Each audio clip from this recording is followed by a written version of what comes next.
Olá, pessoal! Na nossa última aula, vocês conheceram as regras de colocação pronominal. Ou seja, as regras para poder fazer uso da próclise, da mesóclise e da ênclise. Então, vocês viram que para entender esse assunto, vocês usaram a questão dos pronomes oblíquos relacionados a um verbo, porque os pronomes oblíquos agirão como complementos verbais. Vimos que a próclise possui o maior número de regras e vocês têm todas elas no livro e também nos vídeos anteriores. A mesóclise, um número de regras bem menores do que a próclise, e a mesóclise, uma única regra de um modo geral, vamos dizer assim. Hoje nós continuaremos a estudar a questão dos pronomes oblíquos átonos, como complementos verbais. Só que dessa vez nós iremos ver a colocação dos pronomes oblíquos átonos em locuções verbais e tempos compostos, ou seja, próximo a dois verbos e não mais somente próximo a um verbo, como foi o caso da próclise, da ênclise e da mesóclise que nós estudamos nas aulas passadas. Mas ainda continuaremos a relembrar as regras que vimos, tá certo? Vejam aqui o exemplo. Quando os pronomes oblíquos forem complementos de tempos compostos, eles podem ser posicionados antes do verbo auxiliar ou eles podem ser posicionados entre o verbo auxiliar e particípio verbal. Vamos começar com o exemplo de eles podem ser posicionados antes do verbo auxiliar. O que é o verbo auxiliar? O verbo auxiliar é o verbo que está conjugado acompanhado de um outro verbo que pode estar em sua forma nominal. Pode ser de particípio, de gerúndio ou de infinitivo. Vejam esse primeiro exemplo. Eu o havia encontrado. Nessa oração nós temos uma locução verbal, que é a locução verbal formada pelo verbo haver e o verbo encontrar. Sendo que o verbo havia funciona como um verbo auxiliar. E encontrar, que está na forma de particípio, encontrado, é o verbo principal dessa oração. E o que está completando o sentido desses dois verbos ou dessa locução é o pronome oblíquo o. Eu o havia encontrado.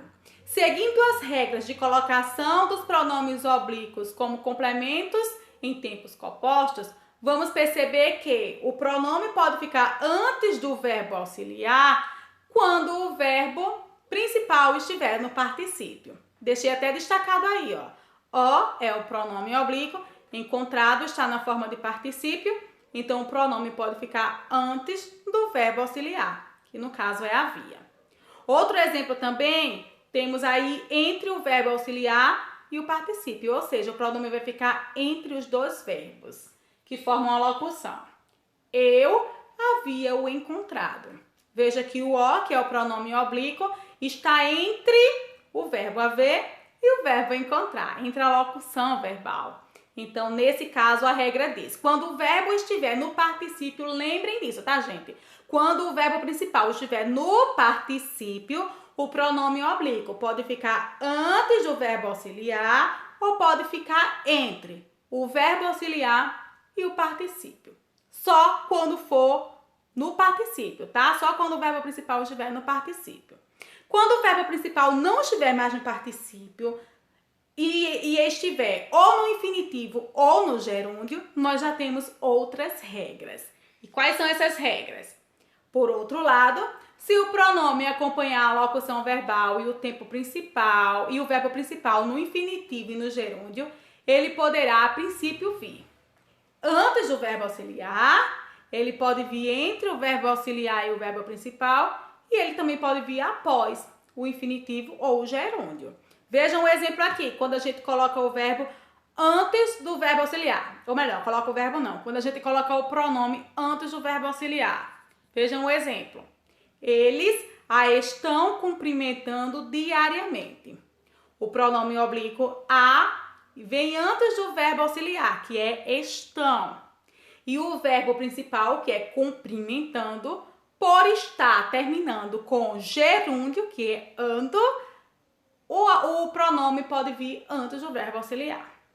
Entre o verbo auxiliar e o verbo principal, temos A família está me esperando. O verbo auxiliar é estar, o verbo principal é esperando. E o pronome me está entre esses dois verbos. Então, conforme a gramática normativa, está correto. Pode vir também após o infinitivo ou o gerúndio. Vejam aqui, vou contar-lhe o que eu faria nessa situação. O pronome lhe vem depois do verbo principal, que é contar, que está na forma de infinitivo. Se estivesse na forma de gerúndio, estou contando-lhe, por exemplo, estou contando-lhe, também estaria correto, porque é gerúndio. Pode ser no gerúndio ou no infinitivo. Então, pode vir, sim, depois do verbo, tá certo? Aí vamos lembrar, para resumir tudo isso que eu já expliquei aqui para vocês, é só vocês lembrarem.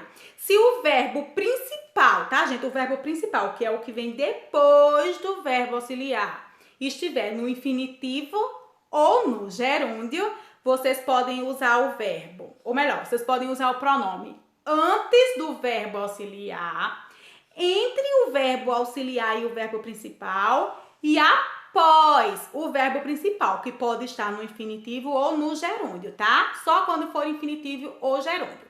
No caso do particípio, que foi o primeiro que eu expliquei para vocês, vocês não podem usar essas três regras.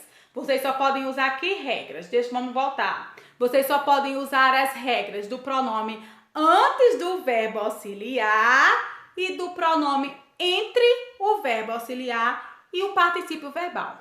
No particípio, vocês nunca deverão usar o pronome depois do verbo principal, que está na forma de particípio, tá bom? Lembrem disso. No particípio, nunca depois do verbo principal. No infinitivo e no gerúndio, pode ser antes do verbo auxiliar, entre o verbo auxiliar e o verbo principal e após o infinitivo ou gerúndio, tá certo? É um conteúdo bem simples, dá para vocês entenderem tudo de boa. Aí na página 59 do livro didático de vocês, vocês têm este trechinho da música Carinhoso, de João de Barro, né? Nesse caso, cantado por Pixinguinha. Então, nós temos carinhoso. Meu coração, não sei porquê, bate feliz quando te vê e os meus olhos ficam sorrindo e pelas ruas vão te seguindo. Mas mesmo assim, foges de mim. Vamos ficar com esse quarto verso. E pelas ruas vão te seguindo. Por que é que o pronome está entre o verbo auxiliar, que é vão, e o verbo principal, que é seguindo? Está correto? De acordo com a gramática normativa? Sim, está, porque como vimos, a palavra seguindo está na forma de gerúndio. E por estar no gerúndio, o pronome pode muito bem ficar entre o verbo auxiliar e o verbo principal, como é o caso aí, vão te seguindo. Nós também poderíamos colocar o ti, o pronome oblíquo ti, para frente do verbo auxiliar vão e pelas ruas te vão seguindo, e não está errado. E nós poderíamos colocar depois do verbo principal, ficando e pelas ruas vão seguindo-te, tá? A forma que nós colocássemos, a forma que nós fôssemos colocar esse pronome dentro dessa oração, dentro desse verso, estaria correto. Antes do verbo, entre o verbo, depois do verbo principal. E assim por diante. Espero que vocês tenham entendido, povo. E para a atividade, vou deixar vocês com a página 58, tá? Começando com a questão 13 da página 58.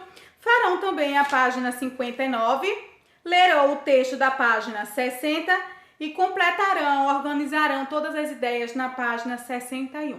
Faz todo o exercício da página 61 também. Espero que vocês tenham entendido. Tchau, até a nossa próxima aula.